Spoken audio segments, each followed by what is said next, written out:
Good afternoon and happy Friday. You are watching TableTakes on Gen Con TV, broadcasting live via satellite transmission over the World Wide Web from Gen Con 1 in geosynchronous orbit high above Gen Con Global Headquarters in Seattle, Washington. Welcome to TableTakes. I am Peter Atkinson, and my co-hosts today are Bonsai Baby, Javion Smith, and the Noir Enigma, with God King Marcus behind the scenes making sure the wheels don't fall off. Bonsai, how was your week, and how goes it with the little human? The little human is doing quite well. This week was a little bit tentative. I don't know if you guys know this, but I am from Guam. My family is still living on Guam, and currently they got hit with a super typhoon called Mawar. I think that's how it was pronounced. I couldn't really get the real pronunciation of it. Bad or good news is that my family's safe and sound. They still have running water. Unfortunately, the island itself has gotten really wrecked. For the most part, lots of trees falling down, power lines. Most of the island is still does not have power. Most people are, of course, their houses have been flooded and windows broken. It's just a lot that people are dealing with as they try to pick up all the debris from the super typhoon. Just as a fun little thing, if you guys want to go ahead and help folks out in Guam that are currently dealing with the typhoon and trying to get the power on, getting their water back, all the infrastructure back, there is, I believe, in chat, we're going to be posting a Red Cross link to help donate to that, because that would be awesome. Due to this, because of how bad the typhoon basically impacted Guam, the airport is completely flooded and they're trying to fix the tarmac and everything that happened there. So my family, who is gonna fly out this weekend to hang out with me, all flights are delayed for the time being, essentially. But yeah, other than that, I'm just happy that they're safe. It definitely, it's been no fun dealing with some of these typhoons. There's like one time basically I had to live in a tent for 3 months. That's why I don't like camping, because I actually had to do it with no choice. That's about it. But I'm just happy that they're all safe. I'm happy they're safe too. That's good. Javion, what's new in your life? Well, nothing that bleak. I was at queer prom on Saturday this last weekend. It's basically just an opportunity for a bunch of us folks who didn't get to go to prom or didn't want to have another chance at it. My friend Sam put it on at this sort of queer co-op collective house up in Northgate here in Seattle. And actually, Marcus, if you could put up the picture, you could see the suit that I wore. It's very floral, but I also bought this little Insta-tux thing that made it kind of look like I was wearing a tux. And it was really fun to go shopping with all my new friends at the mall to pick out our outfits and stuff like that. And then we did a lot of karaoke.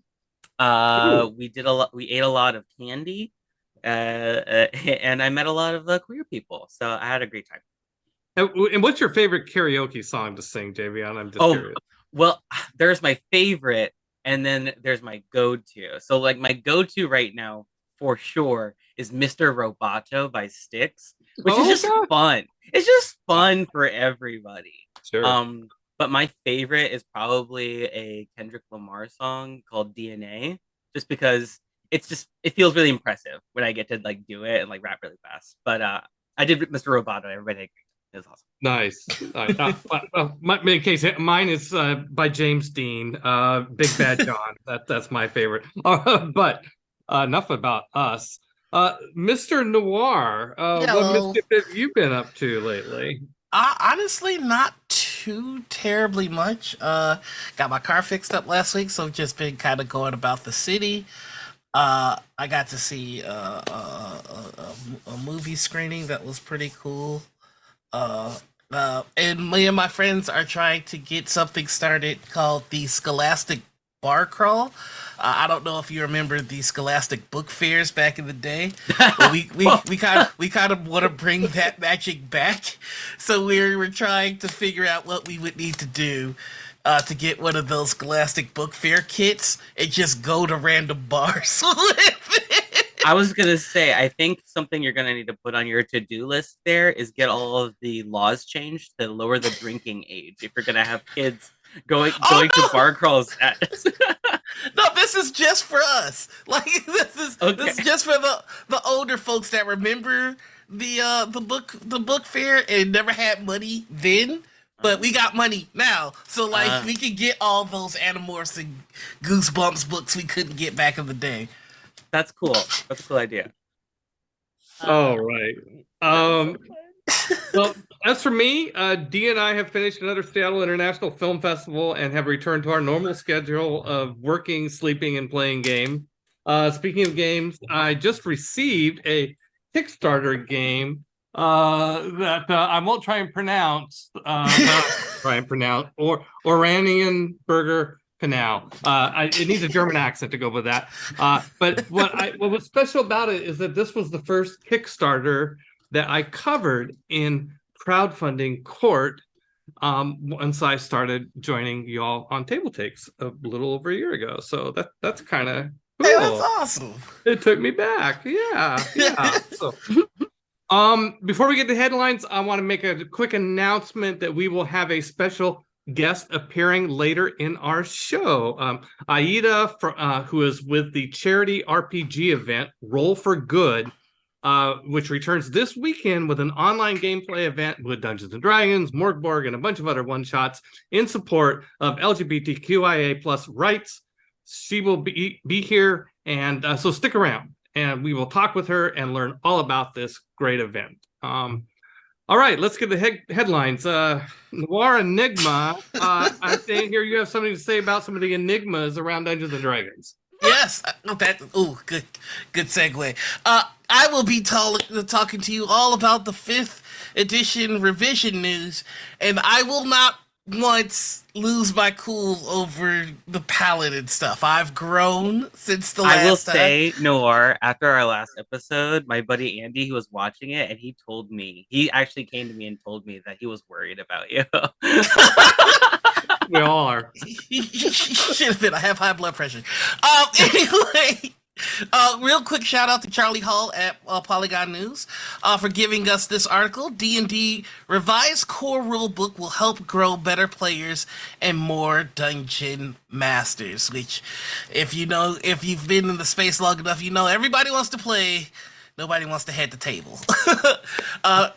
He writes, Dungeons & Dragons has gone mainstream nearly 50 years after its invention. More people than ever are rolling dice with their friends.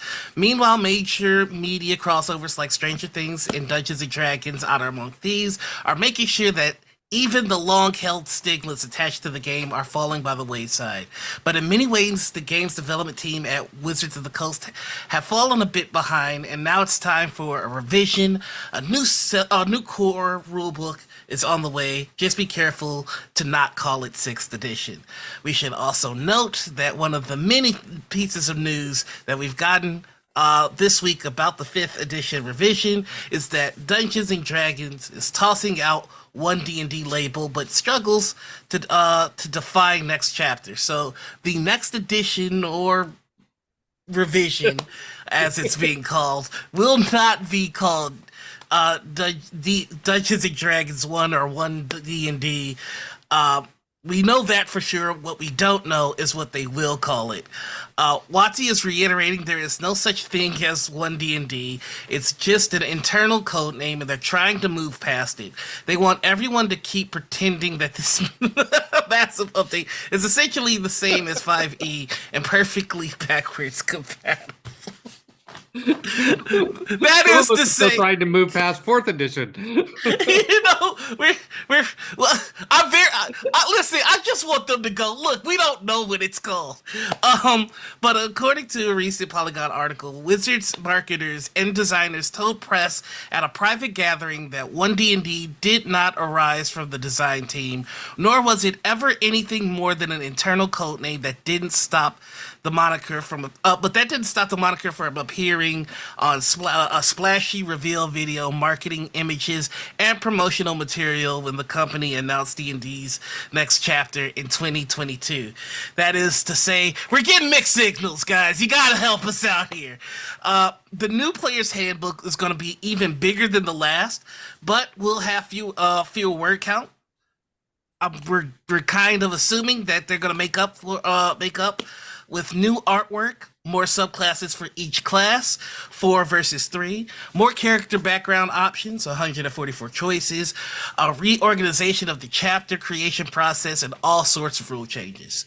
The new DMG will be focused on teaching folks how to run their own homebrew campaign and include a sample campaign setting.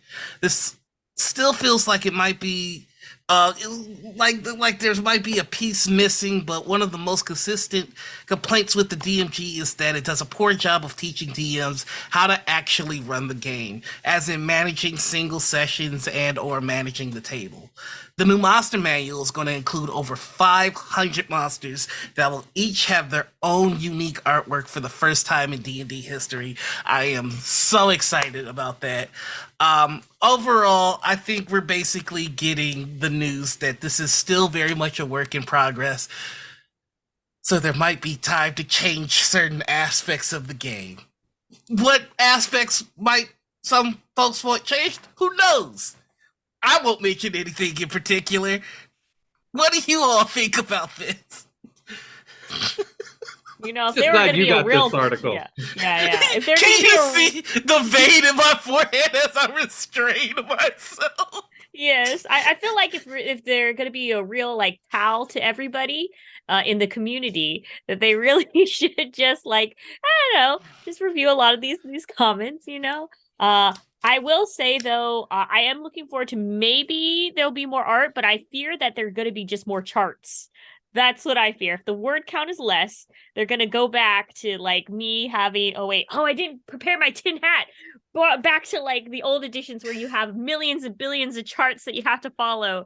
And in the flow chart, you got to go, okay, so if that's what you choose as subclass, this is what you get. And then this is the subclause there and stuff like that. I like simple, not million charts, but I feel like I'm in the low here because I remember Peter and Javion both saying that they love more charts. Give them more charts. Mm-hmm. What's wrong with charts? Charts do simplify things. Charts make everything a lot easier. Well, if I may, here's where I'll meet you in the middle. I don't mind more charts if it is also accompanied with more artwork. I am a very visual learner, so having like if they follow suit with what they're doing with the monster manual, where every monster gets a picture, I would love for every piece of armor, every ring, every flask to get an illustration as well. I know that's asking a lot, but as a GM, it helps me get into the mood of like, oh, I see what this thing looks like. I can explain it a little bit better, and there are all these charts. And by the way, charts are especially good if there's a column with dice roll results. But you put yourself in a box. Too many. You gotta. This is all the improv with D&D. You know, if people are watch the. This is the great thing. Actually, this is actually the great thing about role-playing games. It's a big tent. There's lots of different games, lots of different styles, lots of different editions. You know, we all play it. Lots of different ways you can approach the paladin class. Yeah, all right, that's as close as I'm getting. So, that's it. Someone change the subject. I can't contain it much longer. Abort. New topic. Javion, please take us somewhere, anywhere, maybe Germany, perhaps. Yeah, let's take a look at the most premier board game awards in the world. It's the Spiel des Jahres Award for 2023, and the nominees have just been announced. In this article by William Niebling of ICV2, we are going to see the Spiel des Jahres Game of the Year jury decisions of nominees. We don't know who the winners are yet, as well as some recommended winners. We also have the nominees for Enthusiast Game of the Year, or Kennerspiel des Jahres. And we also have the Kinderspiel des Jahres, which is the Children's Game of the Year nominees. Some of which you may recognize, some of which you might need to put on your wish list. So here we go. For the Spiel des Jahres, the game of the year, the nominees are as follows: Dorfromantik, Das Brettspiel, which is a game by Michael Palm and Lucas Zack. It is a building game. You place new houses and buildings in a small little area. It's very minimalistic looking, very good looking game. Board game, which is also a video game if you wanted to try that out. We've also got Fun Facts by Caspar Lap, which is similar to Wits and Wages. It's a game where everyone is asked a numerical question. You answer it in the numerical, and then you place your answer in where you think it'll go in order with everybody else who's playing. It's actually more of a cooperative game, which I love to see as part of the game of the year. And then we also have finally Next Station London, which is sort of a flip and write game or draw and draw game, which I'm still hoping catches on, where you are trying to rebuild London's train station or underground train stations with a list of different cards that we will be flipping over and drawing with dry erase marker. Very cool stuff. Now, for the nominees who weren't added as like potential winners, there are the recommended games list. A few highlights here are my personal favorite game, Acropolis, a game about also building cities, but with hex tiles that you stack on top of one another by paying for them with stones, trying to make sure you place them in the right areas and stuff like that.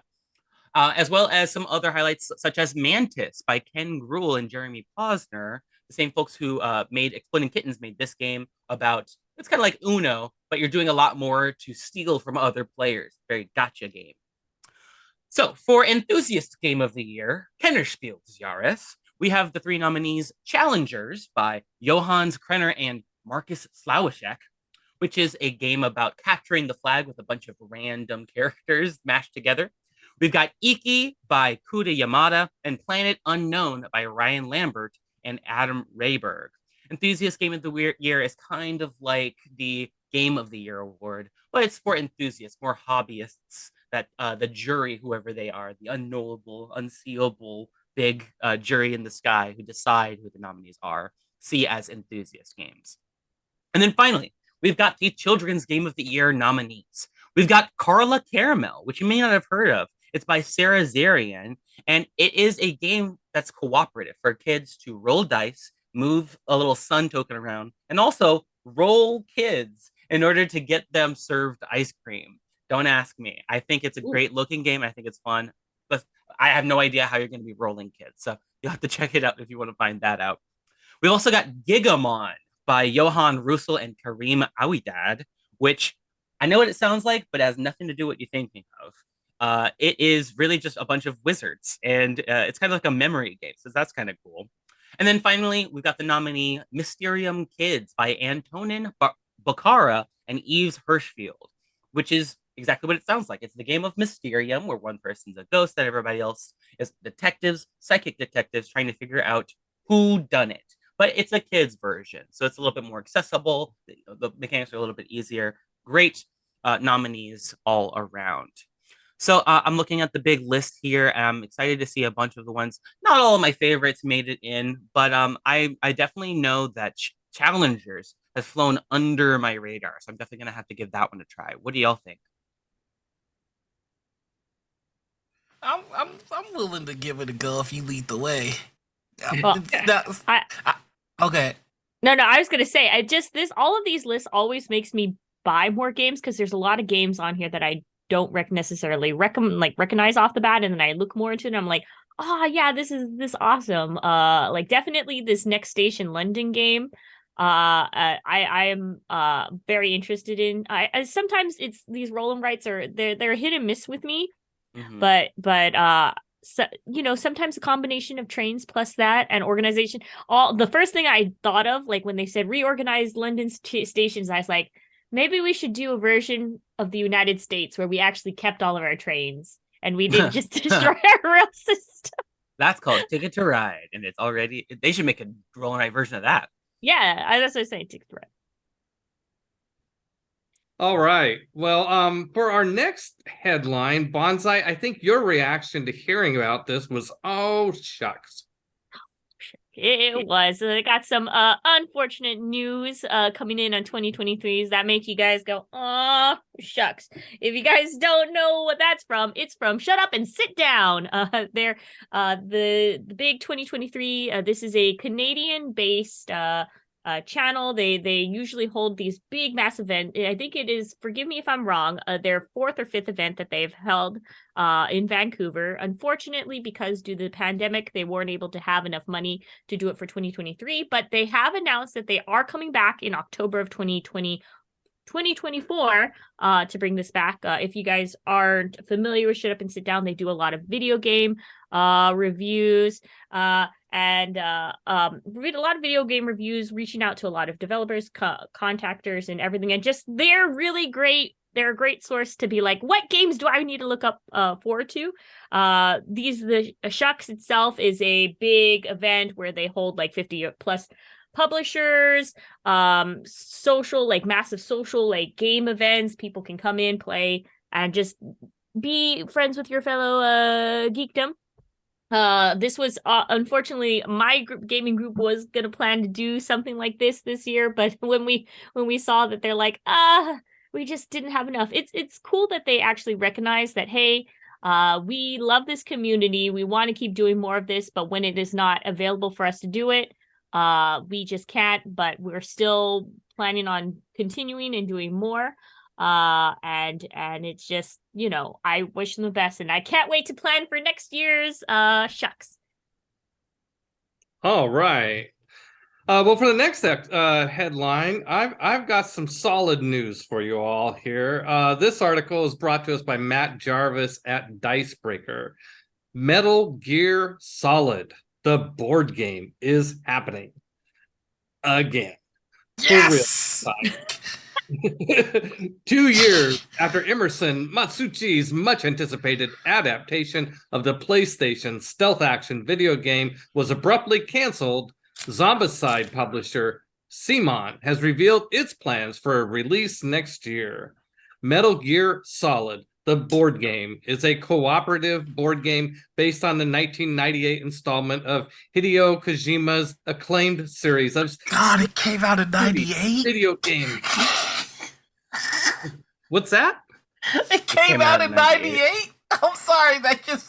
1998. Not 1898, 1998. Yeah, that's still a while ago. Oh my god.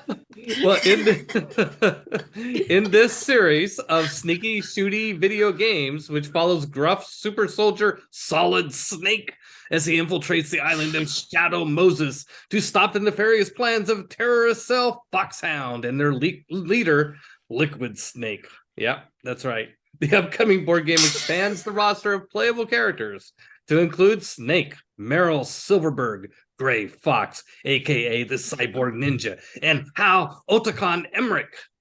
Each character has a unique gameplay ability, from Snake's stealth takedowns, smashes square button, and Meryl's guard-fooling disguise, represented by a separate miniature in genome soldier gear, to Gray Fox's corridor clearing high-frequency blade and Otakon's hacking ability, controlled by a separate deck of cards.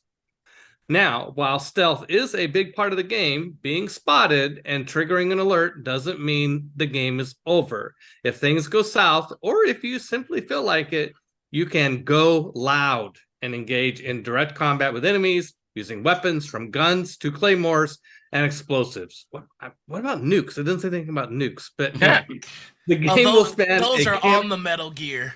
Those are on the Metal Gear. Okay, great. Just making sure. The game will expand a campaign of 14 connected missions that span the story of Metal Gear Solid, with an additional 6 VR missions, a cute nod to the PlayStation game's Special Missions expansion, serving as standalone challenges. The campaign will allow players to permanently retain items they find in earlier levels, adding to their base equipment they start with. Metal Gear Solid, the board game, will skip a crowdfunding campaign and head straight to retail in May 2024.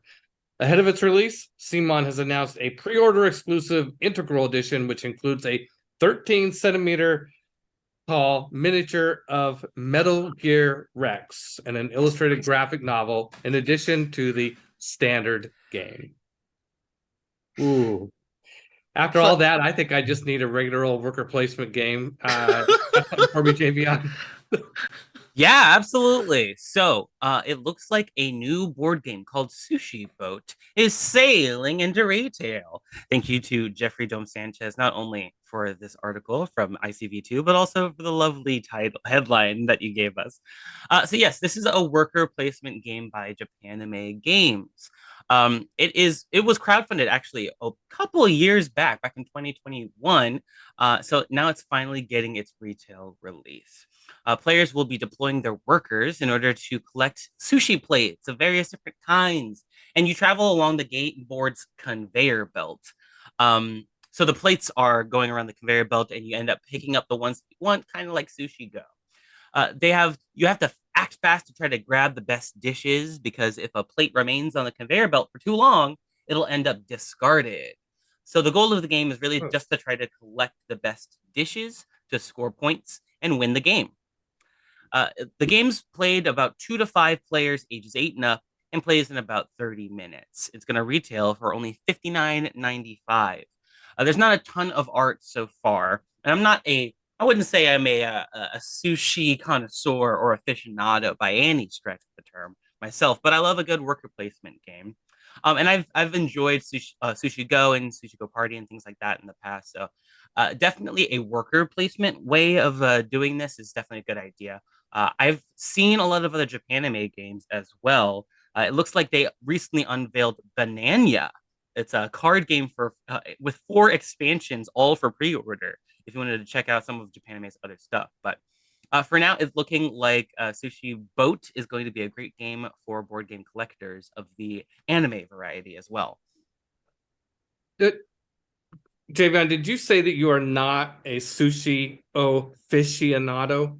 Yeah, I would definitely say I don't eat enough sushi to call myself that. All right, just checking. All right.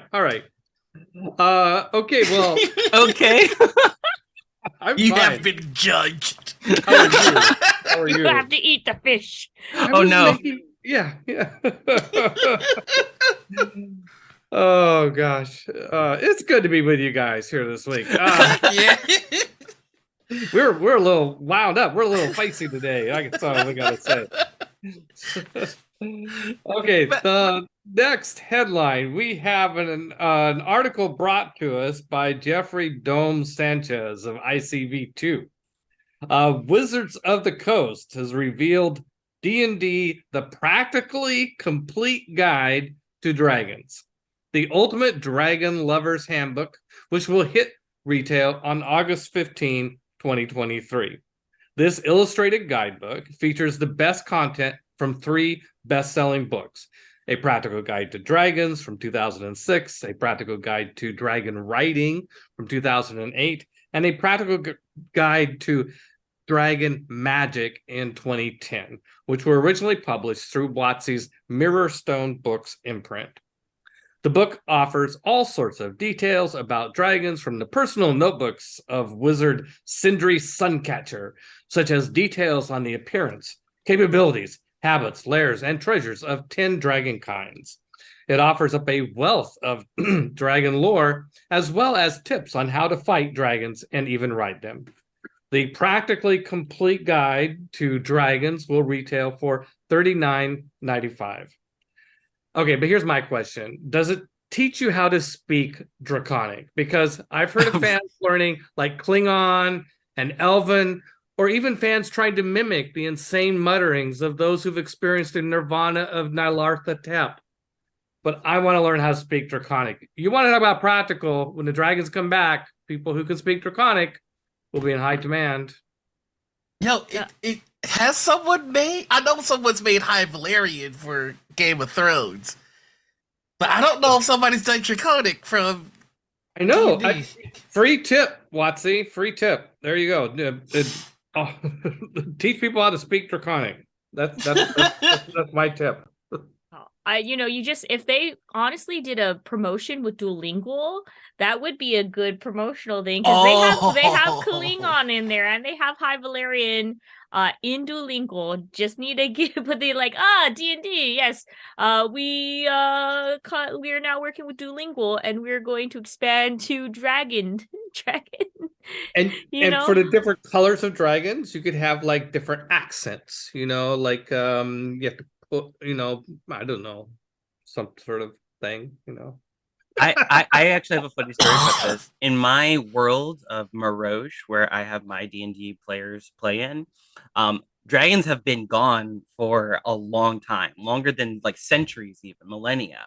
So this would be a terrible book for me because I wouldn't be able to use it very much. But if you have the official D&D book, The Tyranny of Dragons, which collects a bunch of adventures for the D&D or Forgotten Realms and stuff like that that you can run for your players, it's a great resource because there's all dragons in it. It's got the Horde of the Dragon Queen, the Rise of Tiamat, and a bunch of other adventures just for, like dragon focused stuff. And you may be like me and very uneducated in the world of the Forgotten Realms and stuff like that. And the way that dragons work in D&D is vastly different. They have very specific ways that they are. I mean, do you even know the difference between chromatic and metallic dragons? I bet not. Of course I do. what table do you think you're sitting at right now? Uh, I did do some looking because I hyper focus. There are 195 words in Draconic that have been made by WotC.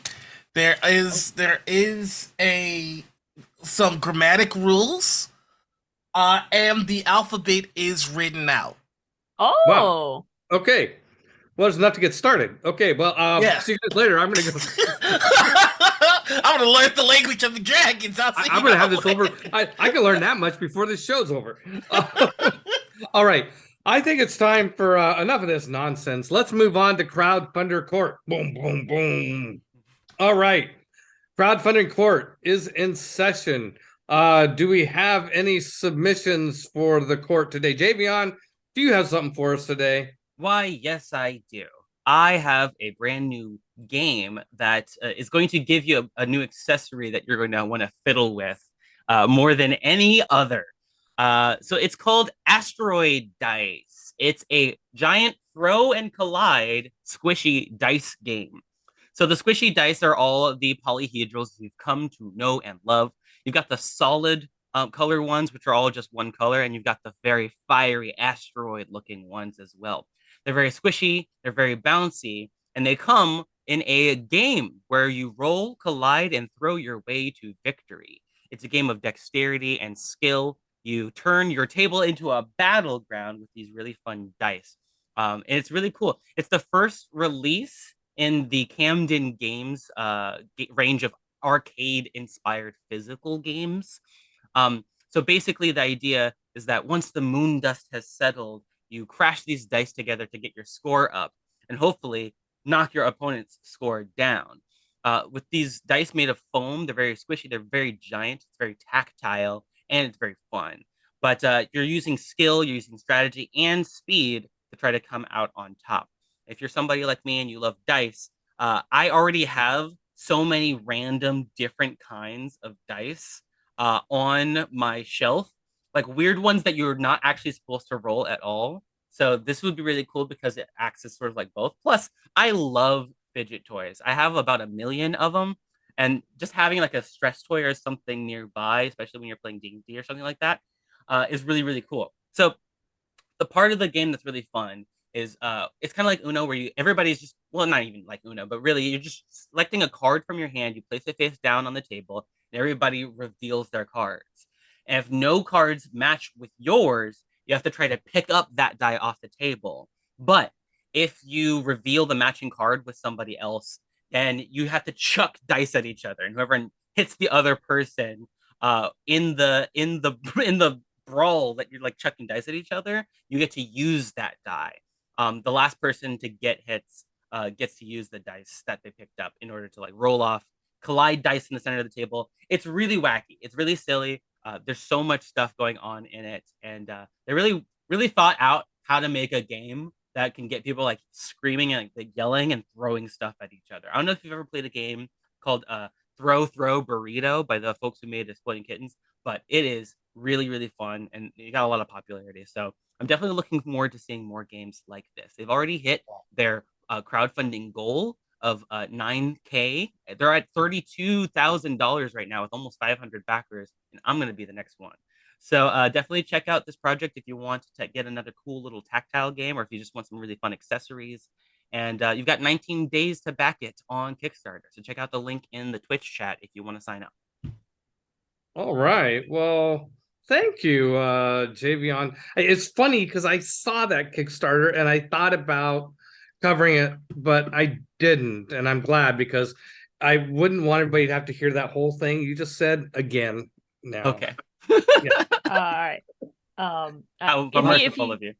If you would, I don't necessarily have a Kickstarter, but I have a fun thing that is in the works that is going to happen. Bonsai, you have a special status in this court. You may approach at any time with any topic. Welcome to Bonsai's random crash through course. I'm just going to throw a yell out. I just basically saw on here on the Twitters, just like a random throw out.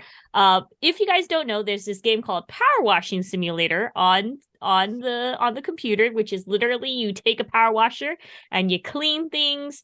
They've done a lot of collabs before with various different companies, and they just announced that they're going to do a Warhammer crossover.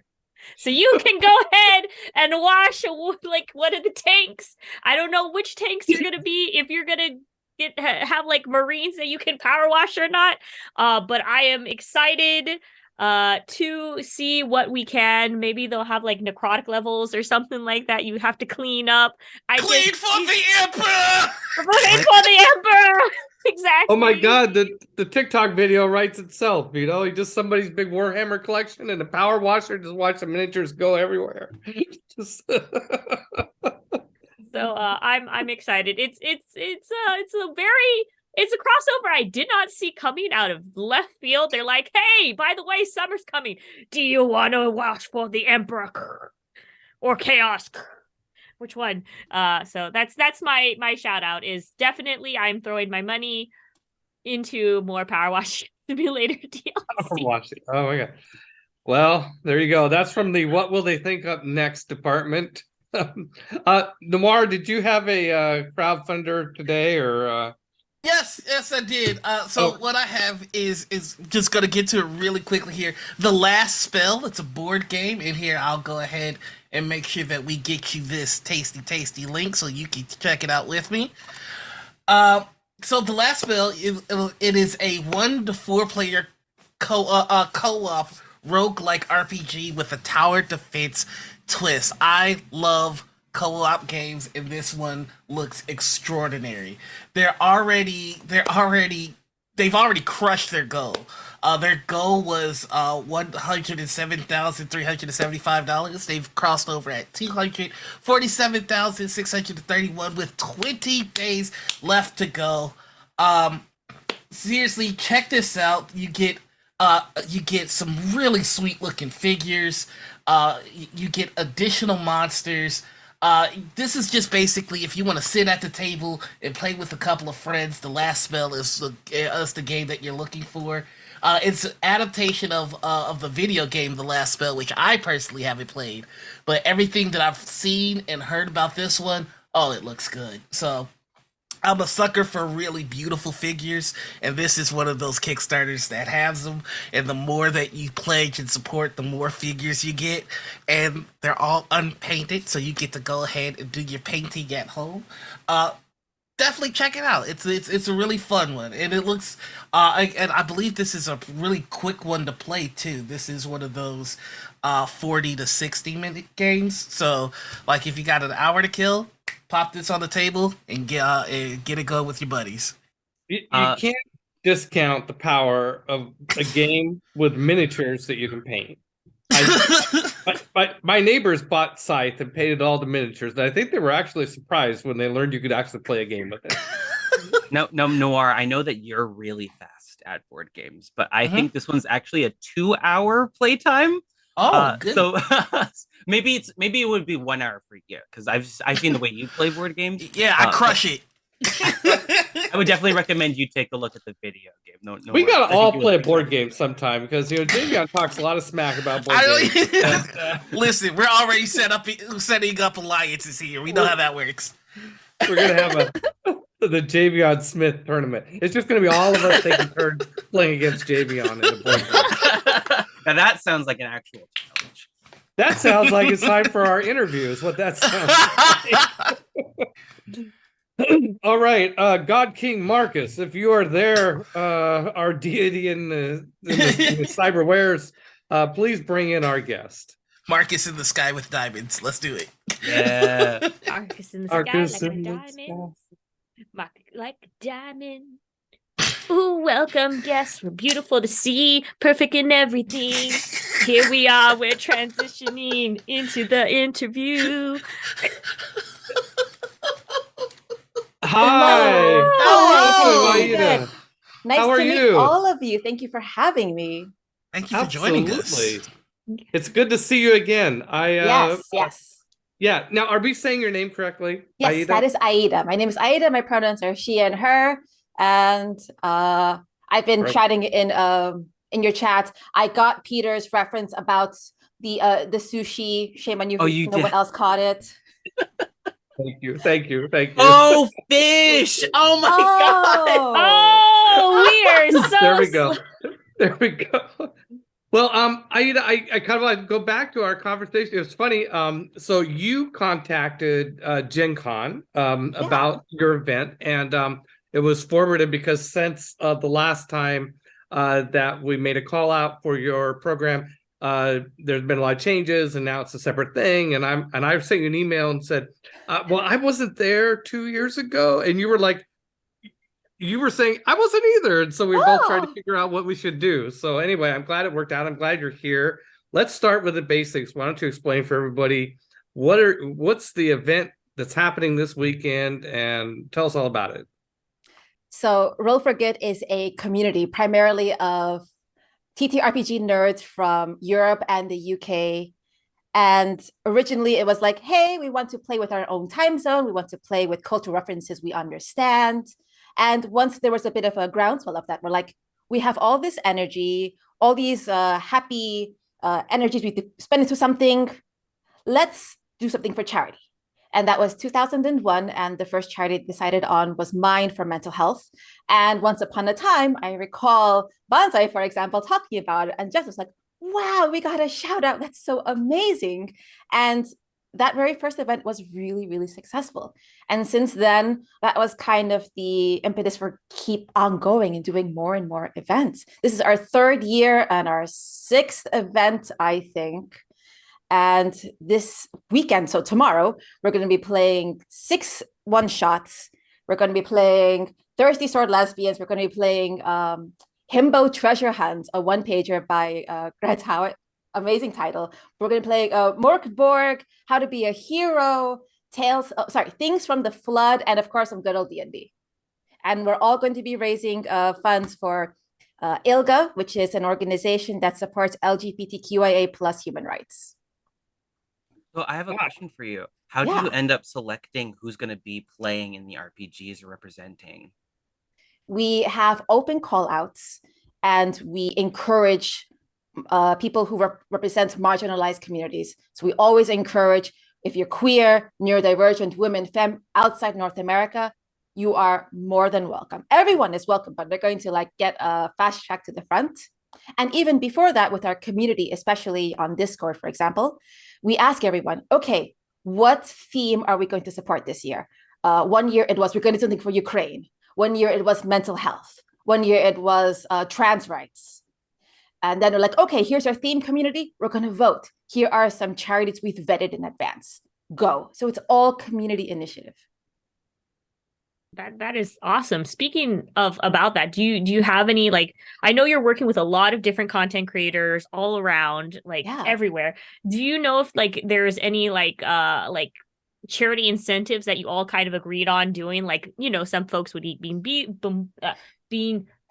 boozled and stuff like that. Is there anything that in the works? Because as much as we love charity, we also love seeing people endure things for charity. We are not personally going to suffer for charity. Oh. We have co-opted wonderful and amazing partners who are going to who have opened their generosity. So for giveaway milestones, Hero Forge is giving out 1 year of Pro. Oh. You can get physical or physical or digital bundles of free games like Blade Runner, Morkborg, Tales from the Loop.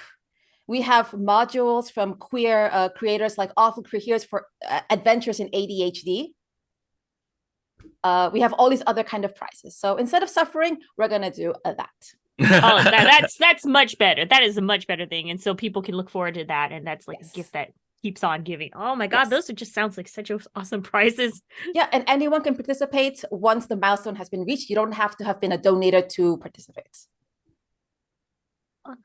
So this seems like a blast overall. I took a gander at the Twitch channel, and I have to say respect to you for the the Dungeon Master costume. You're rocking that. I guess my next question is, you know, you've been doing this for some time, and it seems like you've got the minutia of things, like how to organize it and how to get everything set. I'm glad it looks that way. It looks like you got everything in order. I've run a few events myself, and I don't know how you even begin. But I guess my next question is, I see that the last one happened on Halloween. Yeah. Do you intend to have more of these throughout the year as you go on? It looks like this is gaining steam. Right now, we have 2 events a year, our May and our Halloween one. We are an entirely volunteer force. We're doing this for hobby, for love, and because we're masochists. So once we can find some more well-intentioned, good being masochistic people, we'd love to keep having more events throughout the year. Oh, this is awesome. This is awesome. Yeah. No. Aida, I was wondering if you could tell us a little bit more about your background and how you brought that to the organization. Sure. I'm a Latina woman. My family is from Bolivia in South America. I'm originally born in New York City, and I'm an expat. I'm an immigrant here in Europe, especially in a country where I don't see a lot of people that look like myself. And here was where I started to get into TTRPGs. D&D was my first game. I'm the note taker. I had the spreadsheets for the bag of holding. I recorded. I made the anvil. I was that person.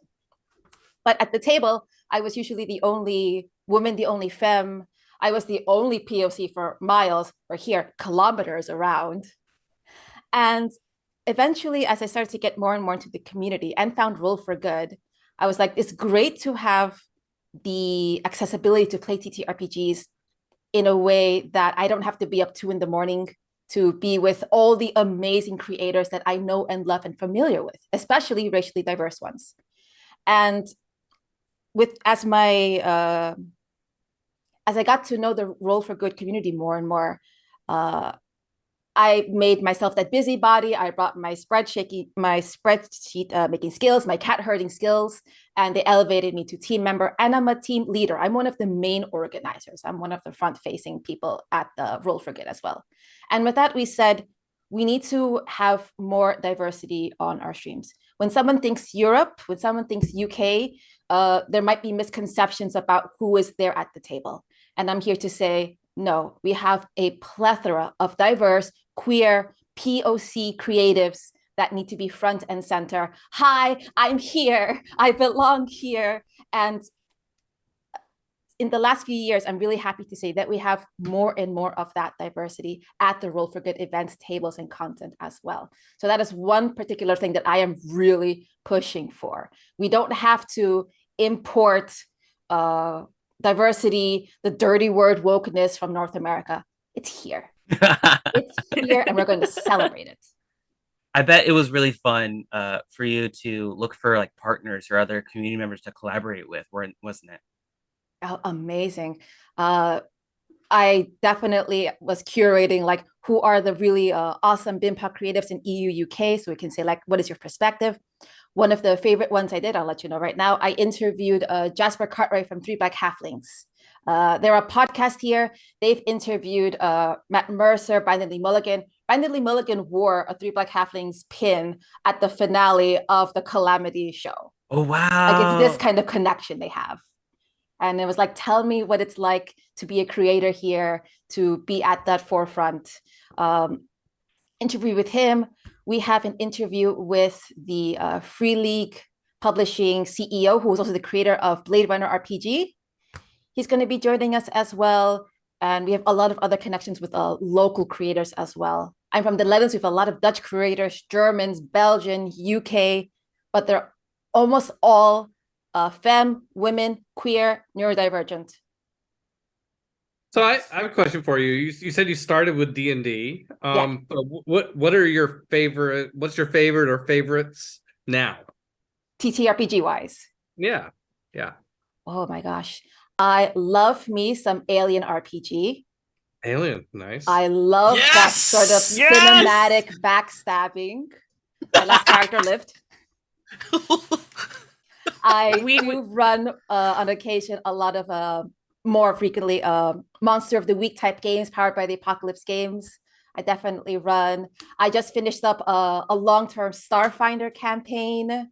I was a Skittermander, which is like an Ewok with 6 arms. The creator called Skittermanders Communist Care Bears. And I was like, I need to be one of these. Oh. Think of the space halfling. So I'm branching out, and with Roll for Good, I'm also getting acquainted with a lot of games. Like Thirsty Sword Lesbians has been on my shortlist to play for so long, and now that I get to see it as a producer, because I'll be producing that game, I'll be marketing. I'm like, okay, here are my notes. I'm ready. I'm gonna run this after this event once I, have slept for a week.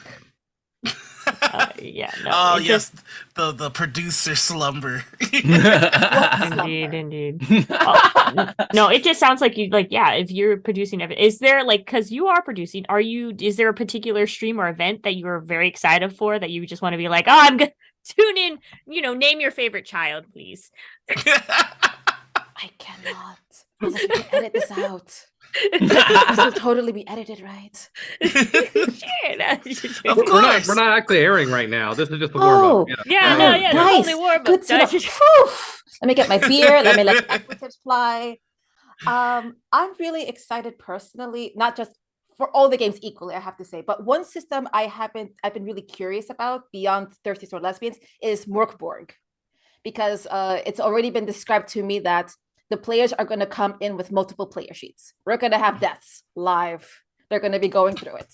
Perfect. Yeah, that sounds like more work. I actually had a question. There are some systems that have a much bigger fan base in Europe than they do over here in the States, like Torg and Fading Suns. Yeah.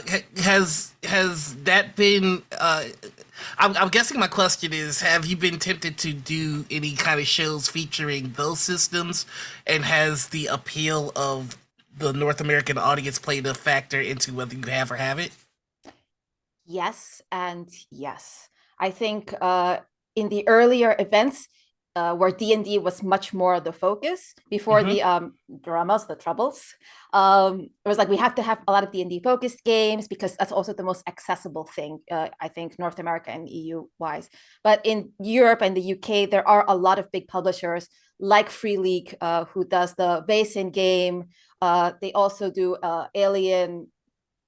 They do Morkborg as well, Tales. And there are primarily, Swedish companies. So they're very prominent here as well. And a lot of our GMs organically are saying, I want to run those games. And Free League is amazing in saying, you want copies, you get copies. You want giveaways, you get giveaway things. It's been really amazing of them. And a lot of local creators as well who create stories that have European lore in them. Last year, one of our games was a fairy corgi steeplechase, which is very much based in European lore about the fairies riding corgis, and there were fairies riding corgis. Wow. Aida, I have just a quick question for you. Yeah. I would love to get more involved with this. I'm sure plenty of people in our audience would as well. How can we do that? Well, we're talking about it, and I'm so grateful for the platform to be able to share this information. That is already the biggest step, and I am eternally grateful on behalf of all the Roll for Good team and everyone who is supporting it. Secondly, come by tomorrow at twitch.tv/rollforgood. We're going to be streaming for 2 days. I think I have some time zone conversions for y'all because officially it's going to be 11 a.m. British Standard Time, summertime to 10 p.m. BST, which translates to 3 in the morning Pacific to 2 p.m. Pacific, or 6 a.m. Eastern to 5 p.m. Eastern. 2 days. So if you're waking up for brunch, early lunch, second breakfast, all your breakfast, whatever you hop to eat, definitely tune in, chill out, engage, chat, because the more people we have in there, the more traction we get, and the more likely we're going to attract donations. And we have our donations, our links to our Tiltify is in our socials, in our Twitter. They're going to be spammed to high heaven and earth on Twitch. And that's a really good way to get involved. And if you want to be involved, like be a player, be a GM, you want to, if you're feeling masochistic and you want to Marcus with me, you want to draw, you want to type up copy for socials, hit me up. Everyone is welcome. You don't have to be exclusively from the EU, UK, but we have this community to say, like, the TTRPG community, what it looks like goes beyond the main 4 time zones. And I've played with people in the US who said, like, wow, it means so much to me that I'm in a game with a Dutch person, a German person, with someone in Malaysia. And I'm like, that's our standard, and that's amazing. Let's have that be more the normal. Well, that's great, Ida. Thank you so much for coming on the show. I don't think I'll be there at 3 a.m., but No, maybe won't. by 5 or 6, depending on how the night goes. Okay, so just as a recap, Roll for Good is a UK EU community of nerds who organize TTRPG streams to raise money for charities and causes close to their hearts. On May 27 and 28, that is tomorrow and the next day, they will be hosting 2 days of TTRPG one-shots, interviews, solo plays, discussions, and giveaways in support of ILGA, which is a worldwide federation of organizations that work toward a world where global justice and equity are assured and established regardless of people's sexual orientations, gender identities, or gender expressions. All right, well, that concludes our show for today, but stick around. We are coming up on 3:30 p.m. Pacific time, back in this time zone. We will have TableTakes game night, which will be part 3 of our Monster of the Week campaign. Then at 5 p.m., join us for some joyful gaming. I can promise you that, around Sarah's table for a game of Wingless. And this is about bees. Once I understood it was about bees, it all made sense to me. Next week, Monday, 9 a.m., Peter versus Machine. That's me. I will be teaching and playing Terraforming Mars. Yeah. Yay. That's right. We're going to go to like right to the top of the line there. At 4 p.m. on Monday, we have The Bros, board games with the brothers Murph. And then at 6 p.m., Dress to Quest. Thursday, 10 a.m., Blood on the Clock Tower. Speaking of games that are hosted and run by people in your time zone, Aida, this is a UK-based show that we have here on Gen Con TV that does very well for us. And then at 4 p.m., Roll with Rem Alternus. And then join us back here again on Friday for TableTakes at 2 p.m. and Sarah's Table at 5 p.m. and game night in between. I just said those out of order. I don't know why. Anyway. All right. Thank you so much for watching us today. Thanks to my amazing hosts. I love you all. It's so good to hang out with you. I look forward to it every week. And thank you, Aida, for joining us from, you're in the Netherlands, is that right? I'm in the Netherlands. Yes, thank you for joining us from the Netherlands. And I wish you the very best for this weekend. So much to all of you. You've all been amazing. I'm going to tune in. I followed, and I'm going to call out all the wordplay I say. Yeah. Yes. Yay. All right. Good night, everybody.